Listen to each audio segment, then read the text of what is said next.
Hey guys, welcome back to my channel. I'm so excited today to be introducing you all to Ismael Perez. He is the author of Our Cosmic Origin, and that's a book on Amazon. I'm so excited to have you, Ismael. Welcome to my channel today. Thank you for having me here. Yeah. So I'm just going to let you kind of introduce yourself to my audience in case they're not familiar. And then I've got just a load of questions. I'm sure I'll run out of time today, but I'm so excited. I was telling you a second ago, I'm like a kid in a candy shop to talk about some of these, macrocosm, microcosm type issues and questions that we all have right now. Absolutely. So for those who don't know me, I consider myself a cosmic ambassador to the Earth, working for an intergalactic alliance known as the Emerald Order. And like many volunteers who are here at this time, I'm here to raise the collective, to bring forth cosmic information in preparation for the ascension of planet Earth. And also to, be here as an activator for the star seeds that have kind of forgotten their mission. Not most, but some are still not familiarized with their purpose here. So one of my missions here is to activate the others like myself so that we can work as the team and fulfill the prophecies that actually go into the beyond Atlantis. These prophecies have been echoed for millions of years throughout the Milky Way, and it has a lot to do with the restoration and the reestablishment of heaven on earth here on this planet. So fascinating to me. I mean, like I said, I have so many questions for you. So you mentioned that when you came into this life, that you were telepathic and you knew telekinesis and you were kind of playing with these things as a kid. Would you say you didn't have amnesia? Like, did you remember your past lives when you came here?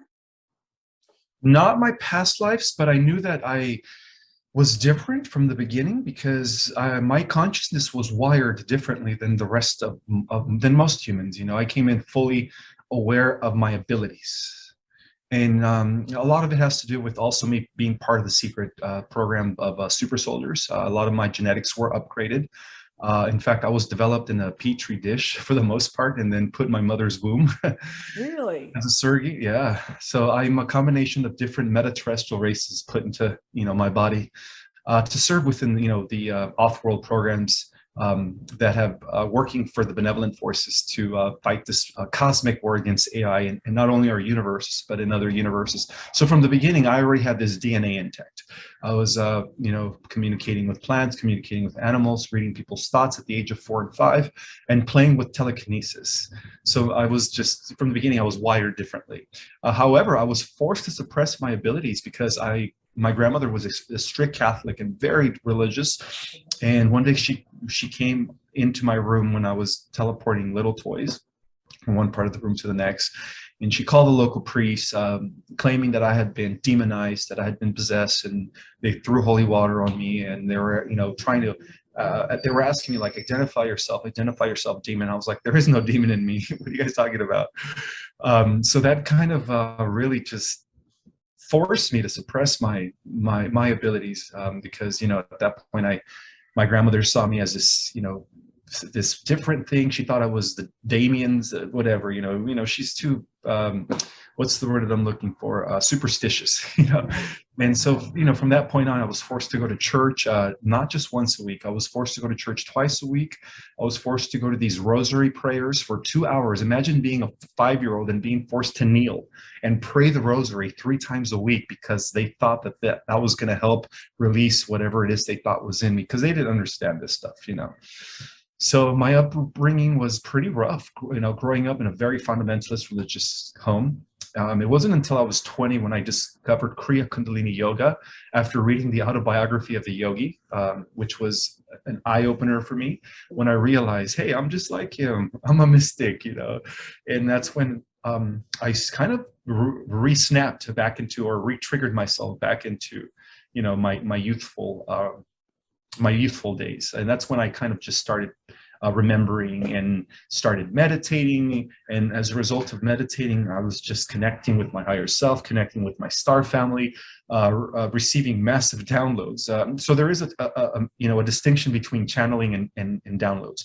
Downloads are part of your monad. They're part of your ancestry. They're downloads from your angels, from your guides, your galactic family.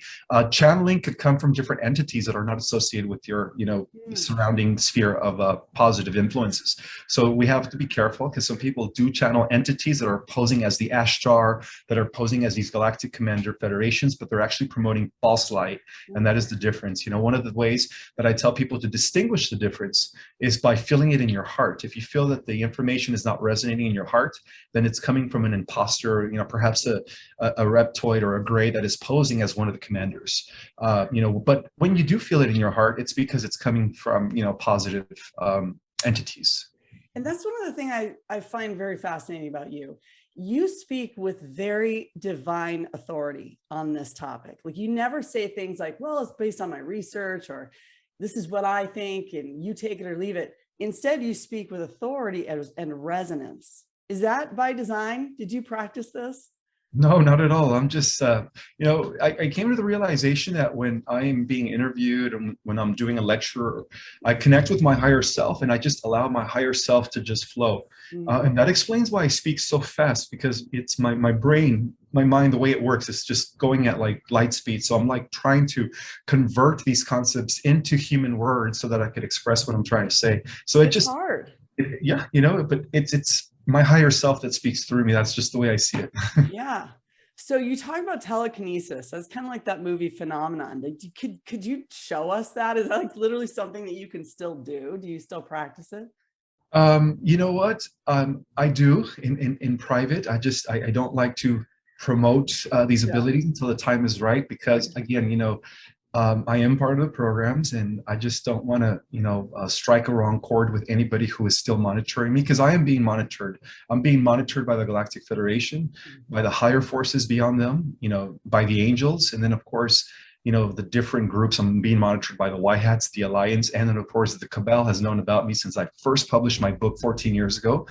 But they knew that I was, in my own category, so they knew they couldn't really do away with me, or they couldn't, try to stop me. But they tried to convert me a few times. There's been a few cases where agents of the Cabal were sent to me in an effort to try to convert me to the Luciferian side. And, I said no. They were offering me, roles in Hollywood, because I used to model when I was in my early 20s.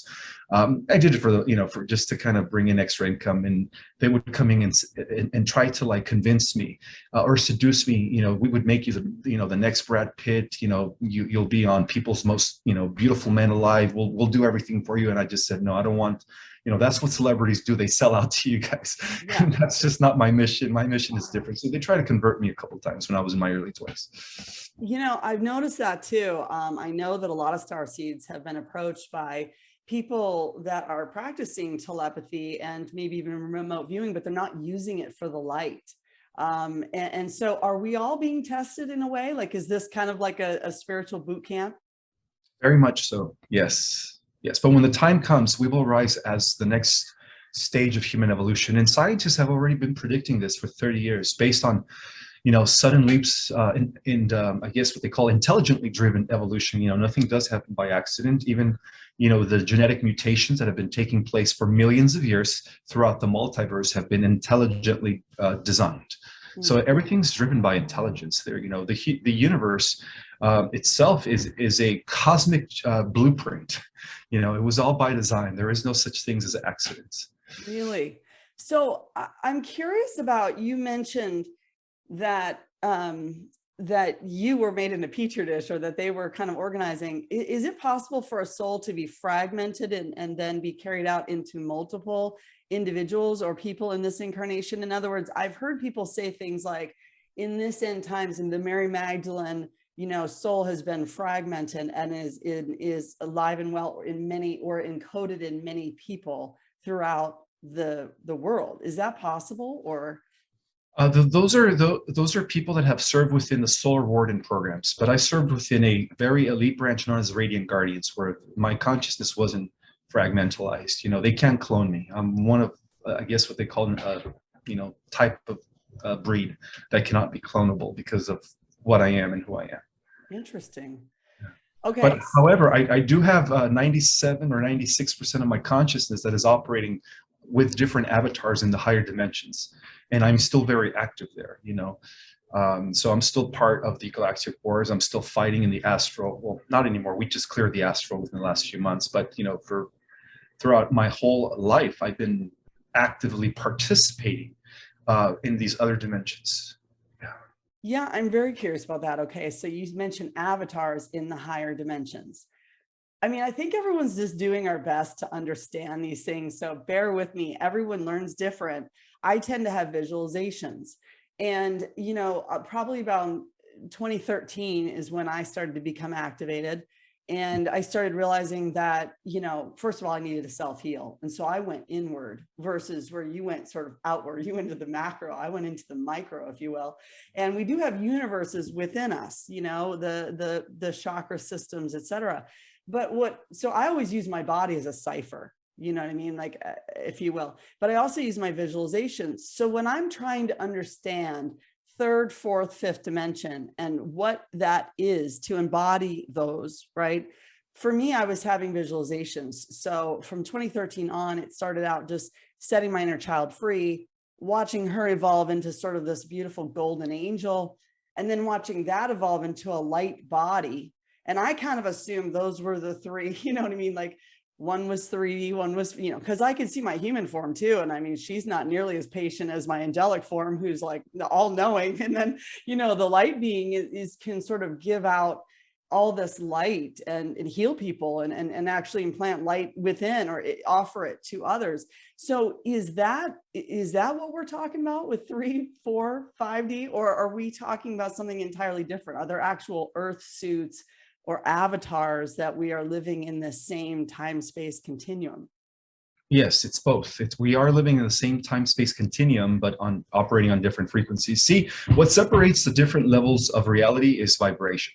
The simulation exists actually all the way up to the 12th dimension. Beyond the 12th dimension is what scientists call base reality, which is eternal, the eternal spheres. And that's how, one of the things that I introduced in my book is that there are overall 3 major planes of reality, and all the densities, all the dimensions fall within those 3 levels of reality.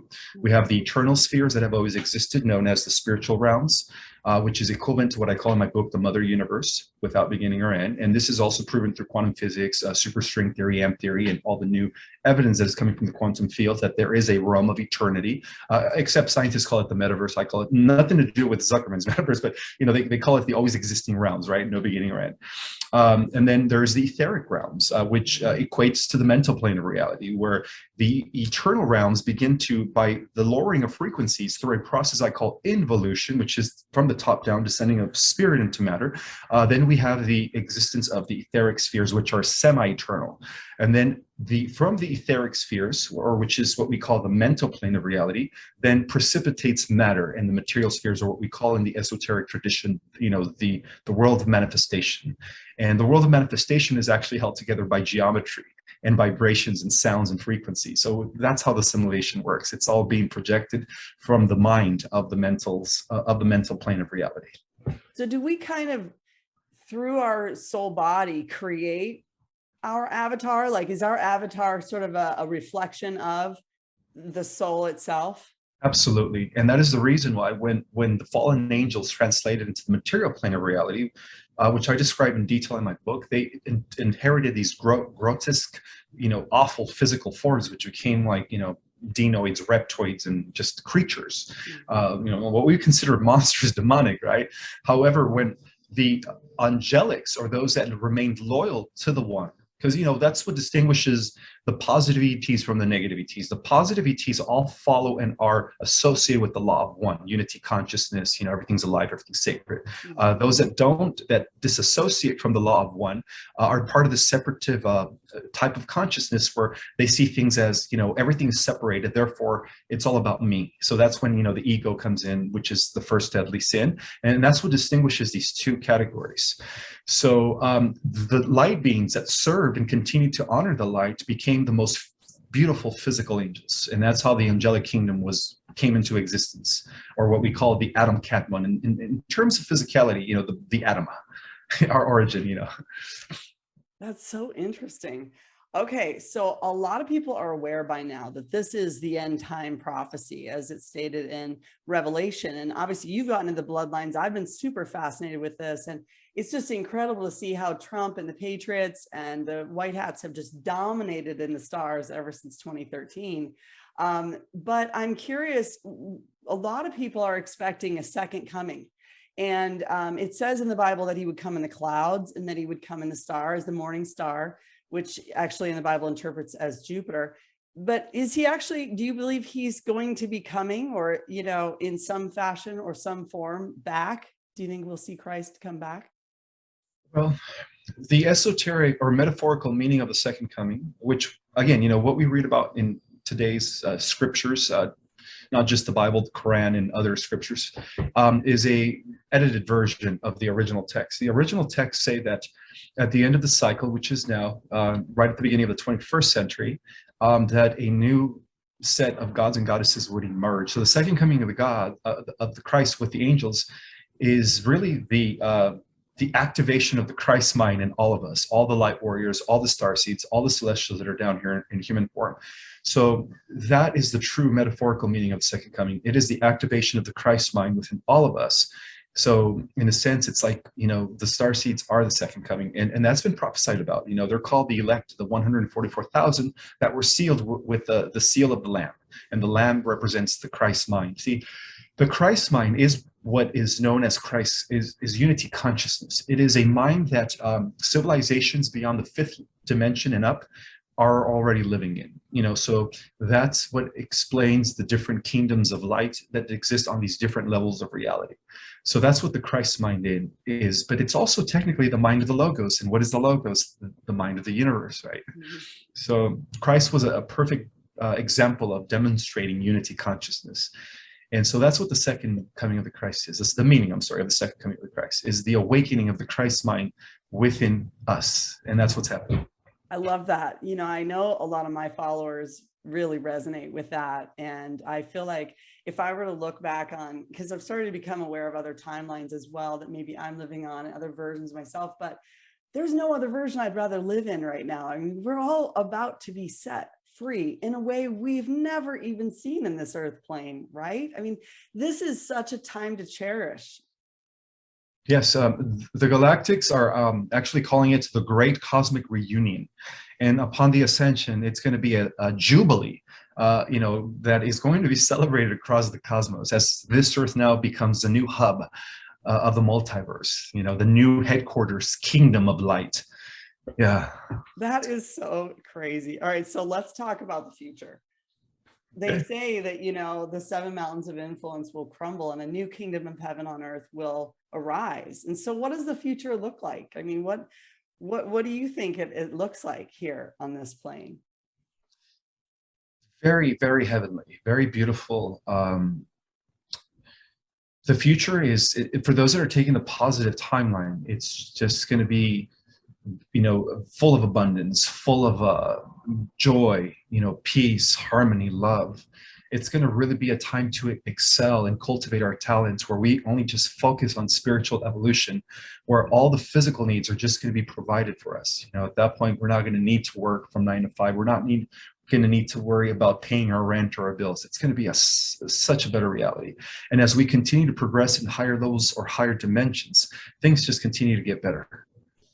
Is everyone telepathic in the future? I mean, yes. And what does that do to our privacy and our spiritual boundaries, you know? Oh, we're still going to have the opportunity or the ability to have our privacy. We're only going to be telepathic when we turn on our telepathy. It's going to be kind of like your phone. You keep your phone on, you're going to get a call, right? You're going to get a text. But once you turn your phone off, you know, you're not going to get that call. So it's going to be similar. We're going to have the ability to turn on our telepathy so that we could just communicate with others telepathically. So yeah, there's still privacy. Privacy exists all the way up to, you know, the 6 dimensions. When we reach the 6 dimensions, then we become more of a social memory complex. At that point, we fuse our minds into a unimind, and while maintaining our individual consciousness, by the way.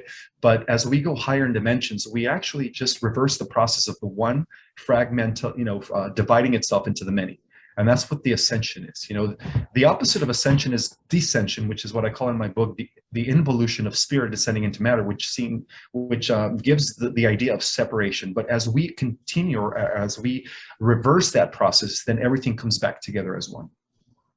And that is even greater than any pleasure, any joy. You know, as we continue to become one with our Creator, we reach levels of joy and happiness and bliss that we can't even fathom at this time. We can't even fathom. I love that. So, okay, so with telepathy, obviously some of us have started to practice this. And I've had people come to me telepathically, but I don't know that I'm speaking to the right person. Do you know what I mean? They can come and say, oh, I'm so-and-so, right? So is it supposed to be a two-way connection? As in, I need to, you know, tune into the frequency of whoever it is that I wanted to have the conversation with, connect with them, and they do the same. So as to ensure you're actually speaking to who you think you were speaking to? Yes. If you're going to practice telepathy, visualize the person that you're actually sending the message to, and also see yourself as them receiving the message, because technically we're all one, just different avatars, you know. And that explains non-locality. Our mind and everyone else's mind is connected through an invincible etheric mind hive, by the way, you know. So that's how telepathy works. But make sure that you visualize the person that you're trying to reach, and also if you're receiving telepathic messages, see what image first pops up in your head. If it's their image, then it's coming from them. You know, it's also an image that we get that tells us who is sending us the message. Kind of like an encryption code. Pretty much. Yeah. So interesting. So, okay, you mentioned that in the future, twin flames might reunite, because twin flames, I assume, have similar frequencies at every chakra point, and they probably also have a similar mission, that they're here on a similar mission. I would think that when twin flames start uniting, that takes us to yet a whole nother level, because there's this inherent, I guess maybe intuitive activation that would happen there. Would you agree with that statement? Yes, because the whole meaning of the twin flames merging back together as one is also at the highest level of reality. It is the cosmic mind of the Christ merging with the mother goddess mind of Sophia, coming together as one again. Because right now, you know, through the involutionary or descent process, they separated. So we have been undergoing this healing in order to bring that back into balance, which is the ultimate, you know, cosmic marriage, is bringing back Sophia and the Christ as one. Yeah, it's really sad to see in this matrix just how divided the male and female have become. And, you know, everything is designed to sort of separate. And that's sad, because I do seek beauty everywhere I go, and in everyone that I meet. And I just want everyone to love themselves, and, you know, like, you know, to the core, because that's the only way to live. There's really no other point in being here and having this experience if you don't love what you're doing and love yourself, you know. But I just feel like it would be so great to see that shift, because just, I feel like the matrix, and my daughter's 12, you know, so I've created mantras in my own house. You know, I love my body, I love my food, I love my life. I say it to her all the time so that it resonates, you know, because we can program each other. I think we forget that. We forget that, yes, the matrix is an illusion. It's constantly bombarding us with thoughts, but we can create our own thoughts at all times, even among our families. Absolutely. And another thing I want to point out is that all the star seeds down here on the earth represents the unity of Christ and Sophia. So in other words, all the females are the embodiment of Sophia. You know, they've all been Isis, because these are archetypes now. They've all been Athena. They've all been Aphrodite. And same with the males. You know, the divine masculines are all the embodiment of Osiris. They're all the embodiment of the Christ, and you know, in all of the male avatars. So it's like we're now bringing it together. And that's so Isis and Osiris are actually good. I mean, there's been so many stories. It's hard to know what's up and down anymore. They actually, yes, they represent the kingdom of light that stems from the upper region of Orion. So they were very instrumental in aligning people back to the teachings of the One as well, the laws of One and unity consciousness. But, you know, they've been thrown under the bus because they were Egyptian. But the real enemy in Egypt came with Osiris's half-brother Set, who was actually the Babylonian god Bel Enki. Marduk. Sorry, Marduk was the evil Egyptian god that took over the original golden age of Egypt and kind of corrupted it. And so he twisted all the records around. But Isis represents, the Egyptian version of Mary Magdalene, Mother Mary, and so on and so forth. Just as how Athena represents, and Venus represents the Greco-Roman version of, the seed of the divine female mother goddess.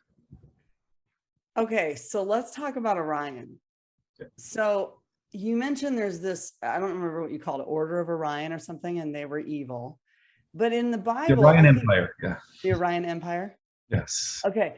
In the Bible, it speaks of Orion as actually being the Redeemer, the coming Redeemer. And can you help us understand that better? Okay, so in the initial stage of our galaxy, the lower belt of Orion was inhabited by the Draco. That's where the Draco first came into being, in Alpha Draconis, Sigma Draconis, right next to the Rhaegal system. From there, they kind of tried to expand an empire, and they did, for a while, until they were, met face to face with the Galactic Federation from Lyra.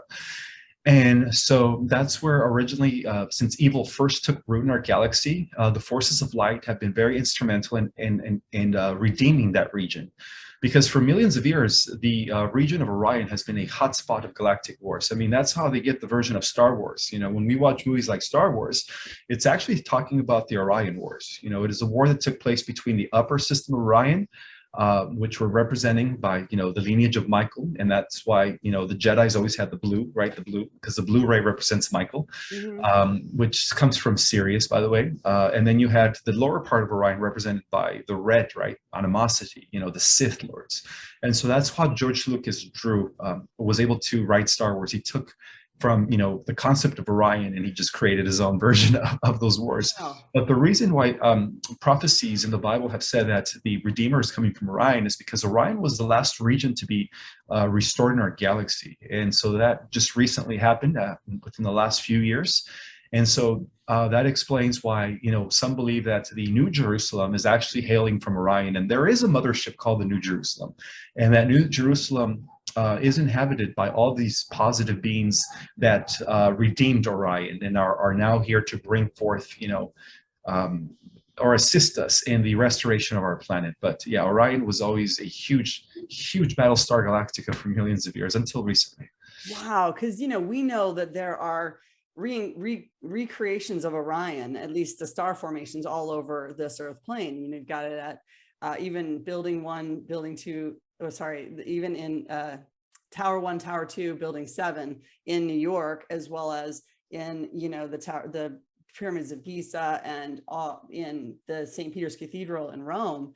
And obviously they were doing very nefarious things underground in St. Peter's Cathedral in Rome. But there was always a river right next to the Orion. And it was representing Eridanus in the stars, which is the constellation that I would call the Sea of Souls. Were they keeping us trapped here somehow in reincarnation loop through trauma and control systems?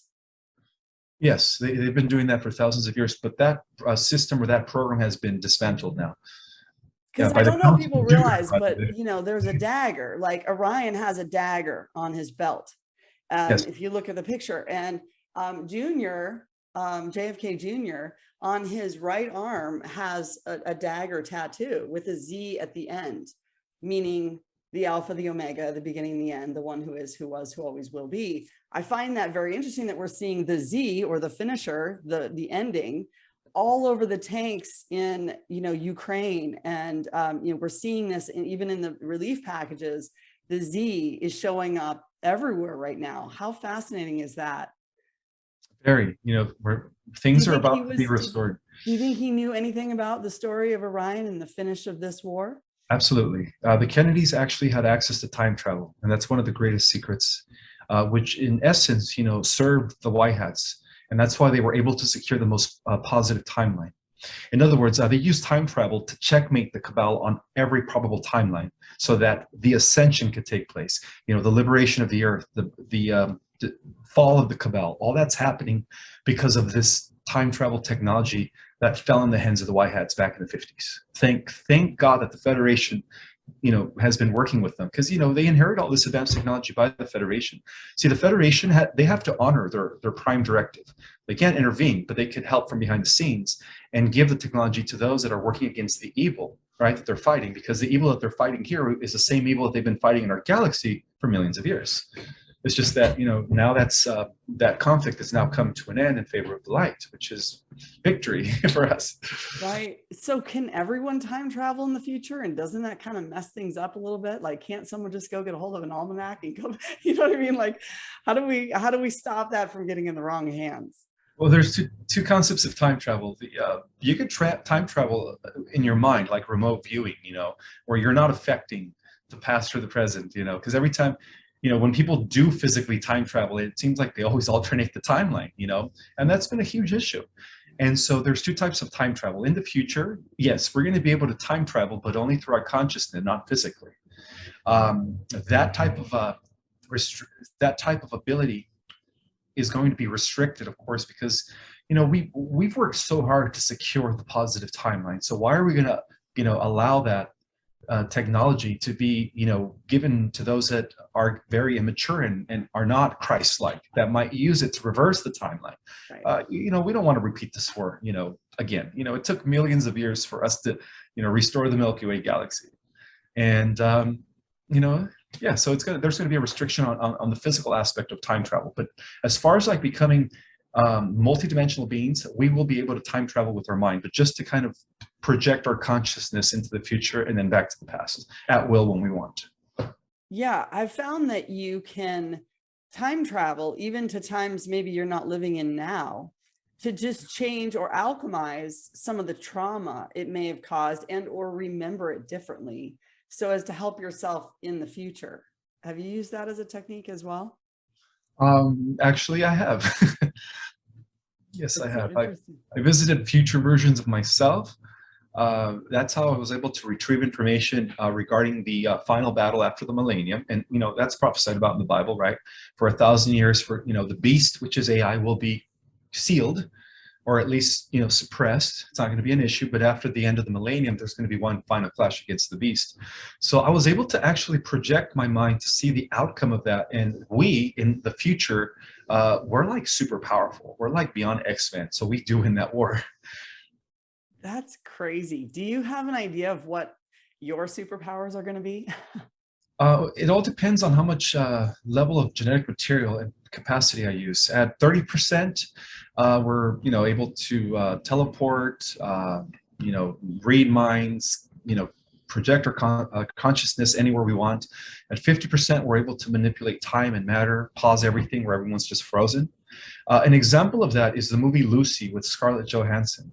The more we go up in increments, I mean, once we reach 100%, we're like all powerful. We become like Prime Creator Source, So that's the beauty of having these bodies, is that these bodies are a gift to us.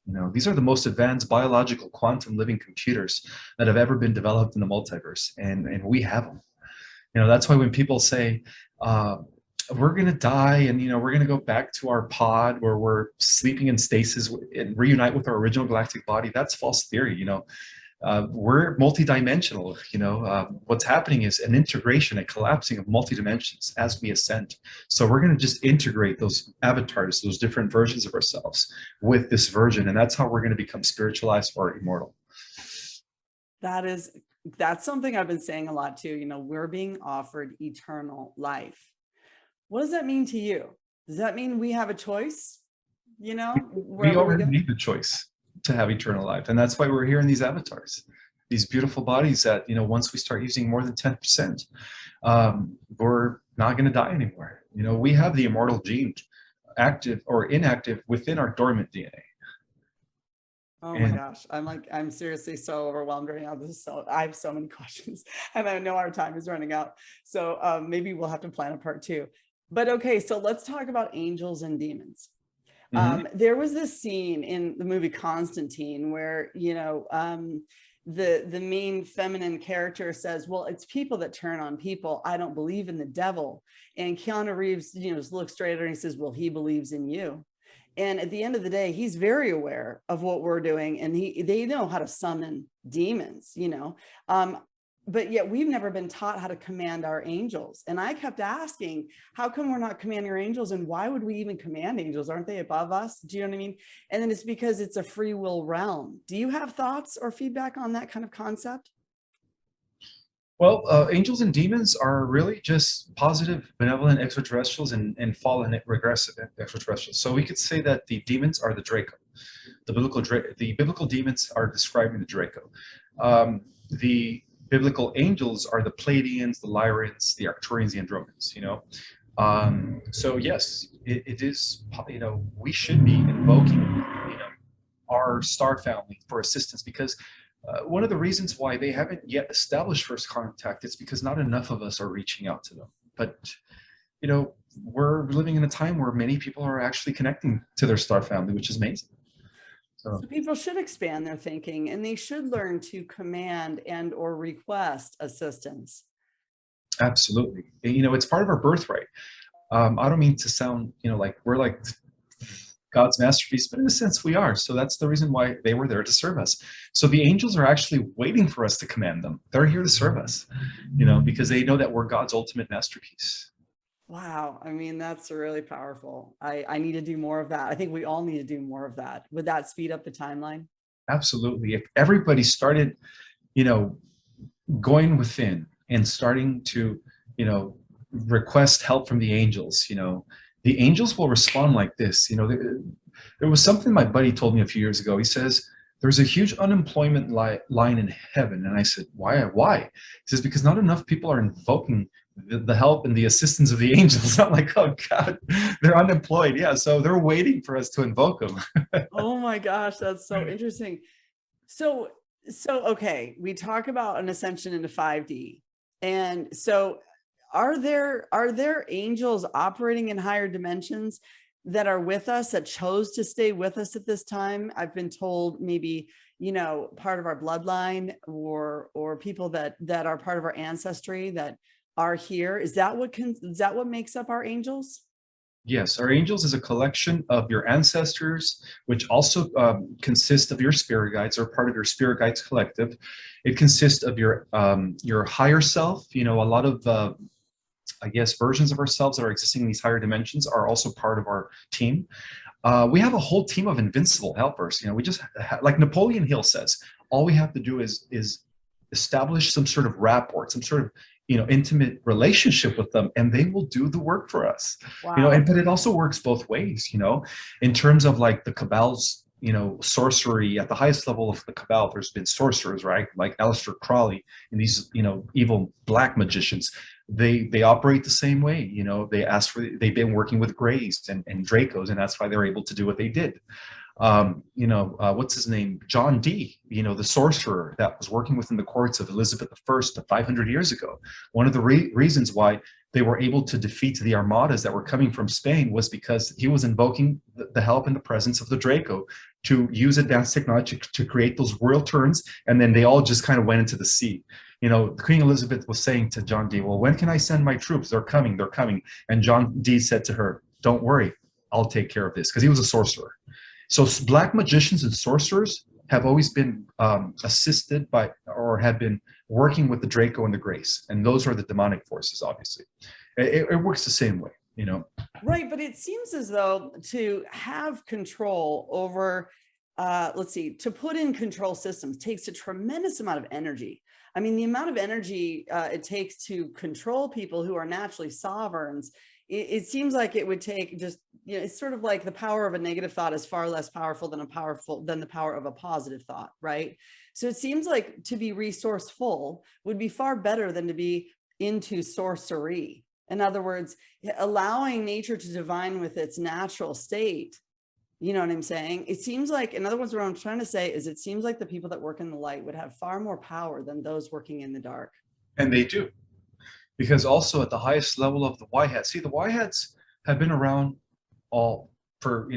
since Atlantis. They actually, after the fall of Atlantis, they became suppressed and they went into into secret. And they've been operating from secret for thousands of years, including now. A lot of the Y hats do operate in secret because they're playing, a very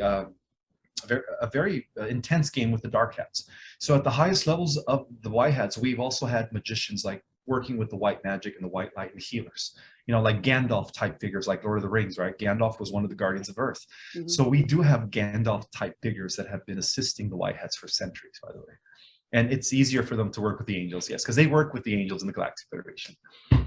So interesting. So the concept of precogs in the movie Minority Report, it's funny how movies are real and, you know, we're living in this reality that it's totally fake. But, you know, so in the movies, these precogs can lay together, put their heads together, and they can see the future and they can see crimes before they happen.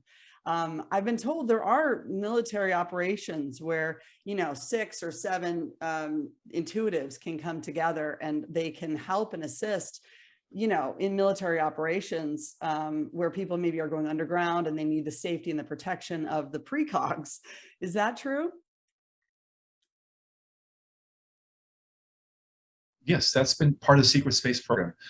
Yes, at the highest level, you know, the shadow government, CIA, has been very involved in developing these precogs, remote viewers, all that stuff. All that stuff is real, you know. I love it. And they use these movies to dispose it. You know, a lot of the stuff that we see in these movies is actually reality. Unfortunately, you know, to the mind of the unawakened, they see it as sci-fi. But to the mind of the awakening, you know, they see the message, you know, they see what's really going on. Yeah, you know, I was gonna say I've talked on my channel about my visualizations, and I've talked about, you know, we've done a few different projects like Bonds for the Wind, and I didn't know how my audience would respond to this, but I'm thinking about it this morning. I'm thinking, you know, we have been so prepared for galactic alignment. It's like it's been in every movie. There's been, you know, Close Encounters of, I don't know what we're on now, 6 kind. You know, there's been so many disclosures by now. Do you think that people are ready? Yes, I think so. I mean, 10 years ago, no. 5 years ago, maybe.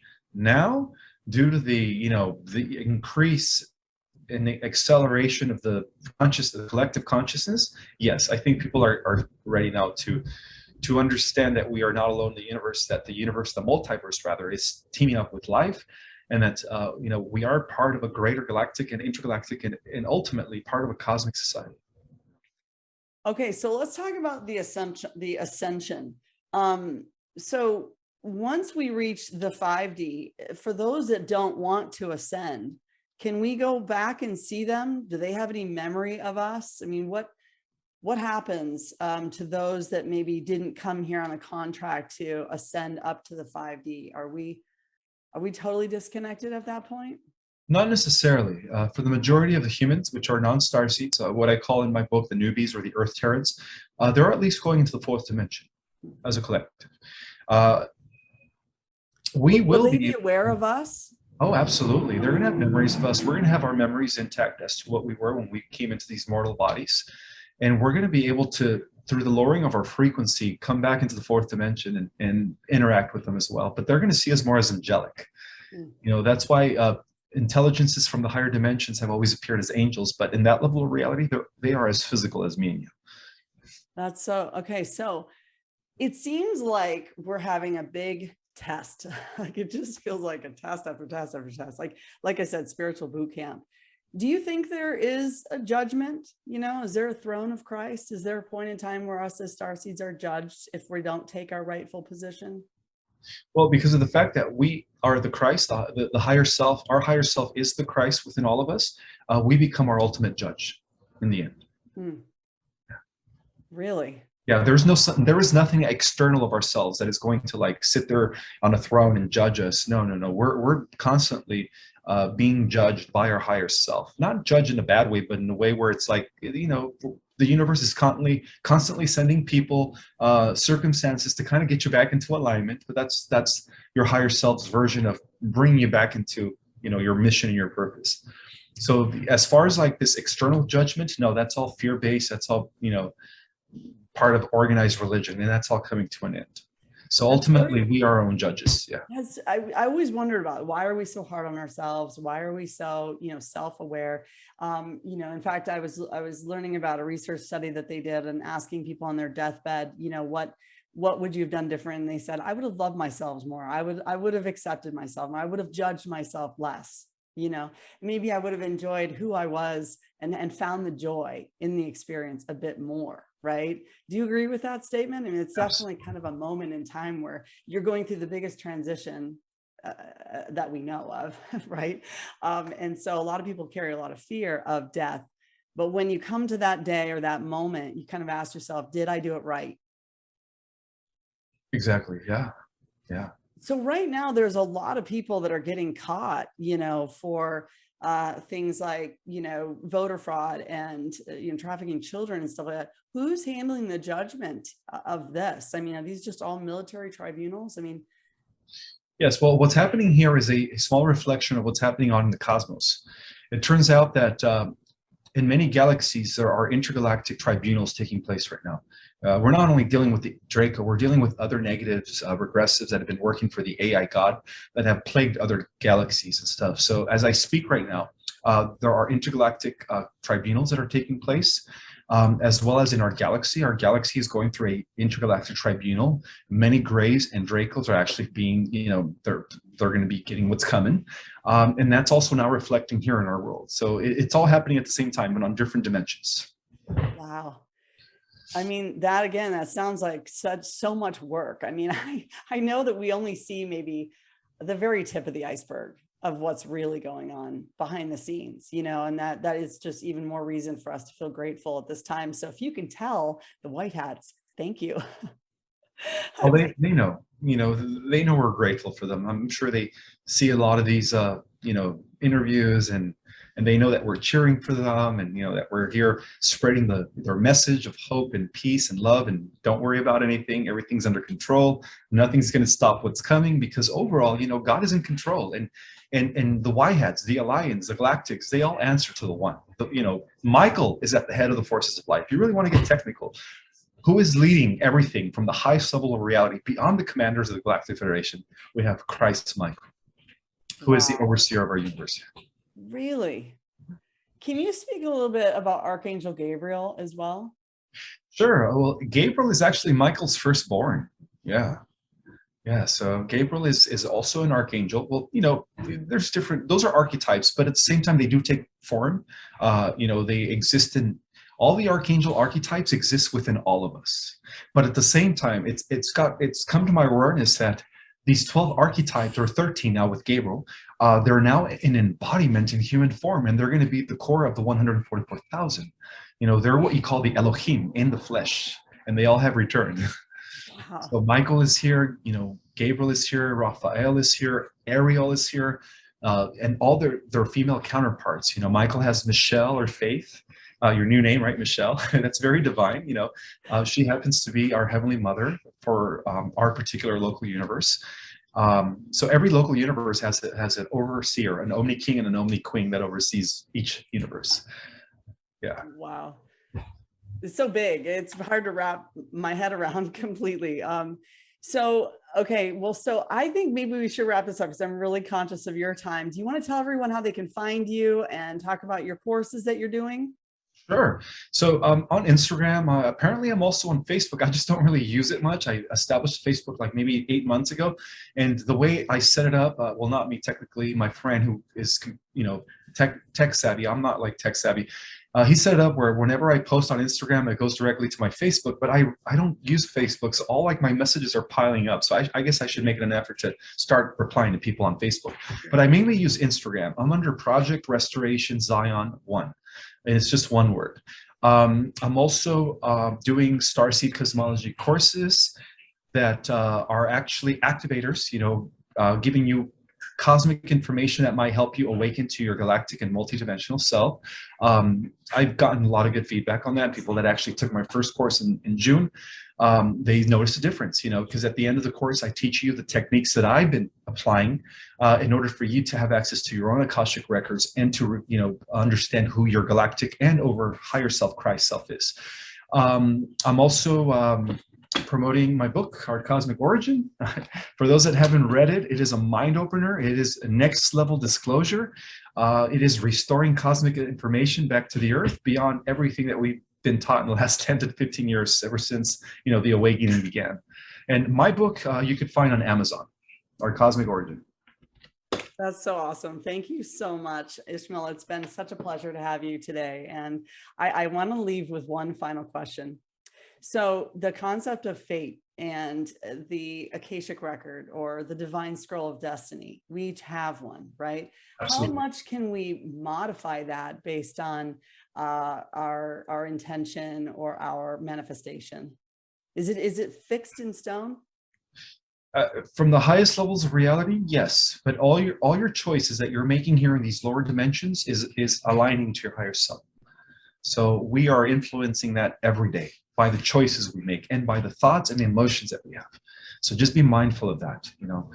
I would suggest that at this point, just visualize what your version of heaven on earth is, as well as the collective version of a heaven on earth is. Because if we could all come to that mindfulness all at the same time, it's going to shift reality. It's going to, because it is through our mind and our emotions that we actually affect reality, because it's connecting to the quantum field, right? The quantum realm. Our thoughts are very connected to the quantum realm. In fact, one of the reasons to affect reality is by being mindful, because when we're mindful, we're actually almost as if we are in the quantum realm, fabricating reality. That's what happens when we are in the mindful, in the presence. Yeah. That's the best way to affect reality. Yeah. And what I could also do is give you the links to my book and my Instagram, just to make it easier for people if they want to follow me, and then of course my Starseed Cosmology course. Yeah, we'll totally we'll drop those in the comments below, or sorry, the description below. Awesome, thank you so much. Literally, I could pick your brain all day, but I don't want to take up too much of your time. But thank you so much for coming today, Ismael. You're welcome. May I call you Michelle? Yes, you can call You're me. welcome, Michelle. Nice to meet you. Yeah. Okay. Bye. Bye.